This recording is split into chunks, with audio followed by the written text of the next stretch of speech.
All right, guys, well, I'm back today with a brand new AK-74 that just hit the market, the Rally Defense RAK-74-P.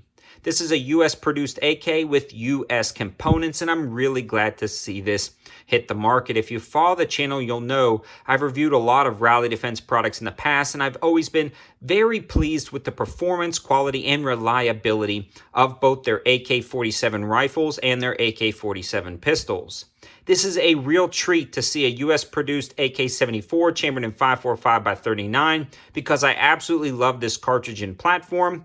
But if you guys follow the AK market, you'll know the prices are skyrocketing, especially on foreign-made AKs as well as AK parts kits. So it's nice to see a high-value AK-74 hit the market, again, made in the USA with US components, and that's going to allow them to really control those prices a lot better than building from parts kits. We're going to talk about the specs, features, performance, and build quality, and then really just talk about why I like the AK-74 so much that this is actually becoming one of my favorite rifles. I've only had it for a short time, but I've already taken it to the range 3 times, and I have fallen in love with this platform. So again, let's talk about those specs and features first, then its performance, fit, and finish. They have 3 different versions available. Right now, they've got the polymer, the black polymer version. Then they have the black polymer version with a metal side folder and the wood stock version. All of them are pretty darn cool. I actually like every single one of them and a huge fan of each of those designs. I'm not too picky when it comes to that. Now, these are going to be available at everywhere that kind of sells AK-47s normally. And Rally Defense has definitely got inroads with a lot of these companies. So wherever you've seen Rally Defense products sold before, these are going to be available.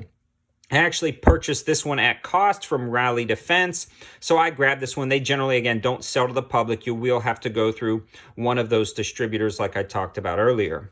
Now I want to go over some of these components, and we've already mentioned their US components, but they are quality components just above and beyond being made here. This is a fully heat-treated mil-spec stamped receiver. And then the other cool thing about this, guys, it's got a chrome-lined barrel. That is going to be really good if you happen to be shooting corrosive ammo. The barrel thread is 24x1 right-hand threads, and this one has a forged trunnion, bolt, and carrier, and then a machined scope rail on the side right here.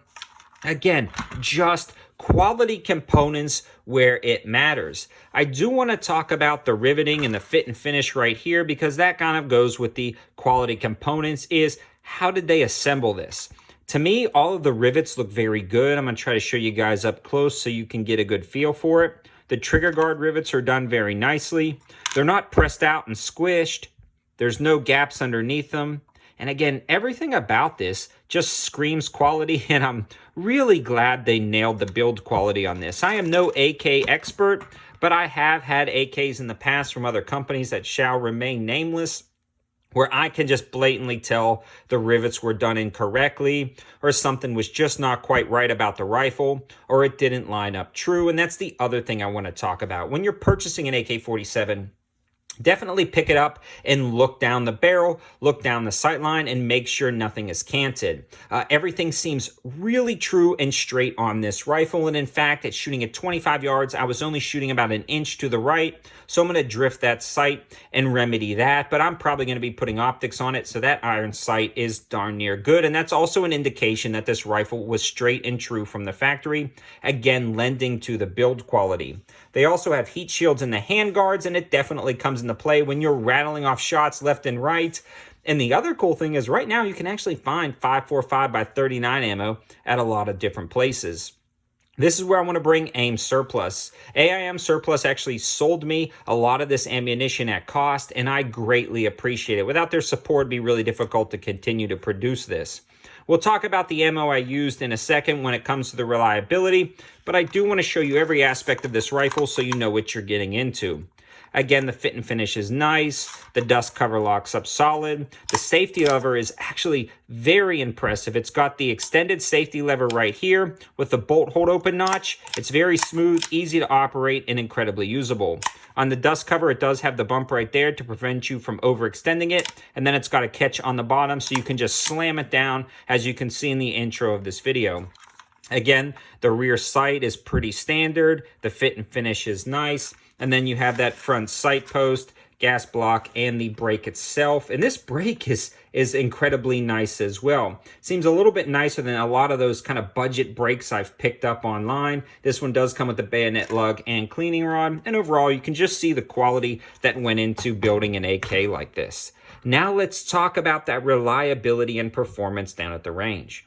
Before we get too far into the reliability, I do want to reiterate, I only have about 250 rounds through this rifle, so this is not the full review, just again a first shots and overview. But with that being said, the majority of those first 250 rounds were the Wolf Polyformance 545x39, the 55 grain hollow points.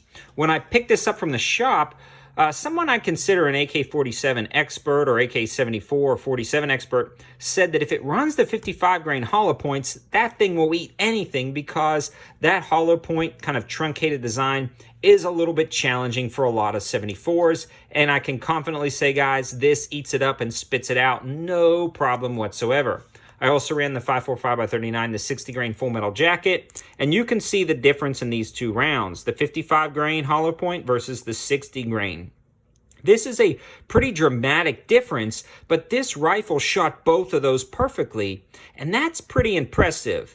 The wide variety of ammunition that I shot through this is pretty slick. I also shot some 7 and 6. It functioned great. I didn't want to put a ton of ammo through it like that, but guys, this was feeding everything I put through it, and again, I will continue to update you on its performance. But out of those 250 rounds, I literally had 0 issues. No failures to feed, no failures to extract. I mean, no problems whatsoever.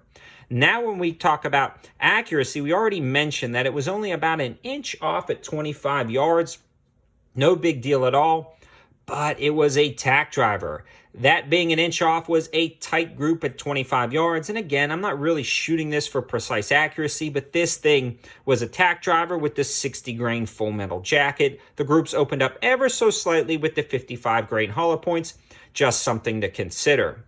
Now, when it comes to the overall operation, I already talked about the safety, the trigger's decent, the extended mag release is nice, and the overall experience with the user was very pleasant. Now, if you've never shot a 74 and you really shot a lot of 47s, you are in for a treat when it comes to recoil. This is so smooth, buttery smooth, and there is almost no recoil to it. You can absolutely rattle off shots left and right, no issues whatsoever, transition from targets. This is an awesome platform. And I can see why a lot of countries have switched from the 7.62x39 to the 5.45x39 because this is a fast-flying cartridge. Just an awesome package, and it works really well. Now, something I do want to mention, and I don't think it's a quirk of the rifle, this is just kind of data points so you know when you're buying magazines. It absolutely loves the Magpul P mags. It does not like the Pro mags, but I have another 74 Bulgarian one. It does not like these either. I don't know why I got this. It just kind of was what it was at the time. I wouldn't recommend the Pro mags at all. Stick with the Magpul mags. It comes with one. And then I've been posting a lot of links on my 704 Gear Facebook page to these. You can pick them up for like $13, $14. These are awesome. They work well. And that's probably the last point that I want to discuss. You know, make sure you get the Magpul or decent mags when you're running this gun. So in summary, guys, I hope this gives you an overview, a basic overview of this rifle from top to bottom and its initial reliability down at the range. I definitely don't think you'll be disappointed in the build quality and the reliability, especially with the wide variety of ammo that I've already shot through it. We'll continue to put rounds through it, and I'll continue to update it. And again, a huge shout out to Aim Surplus for selling me ammo at cost so we can keep making these videos. Thanks for watching, guys. Have a good one.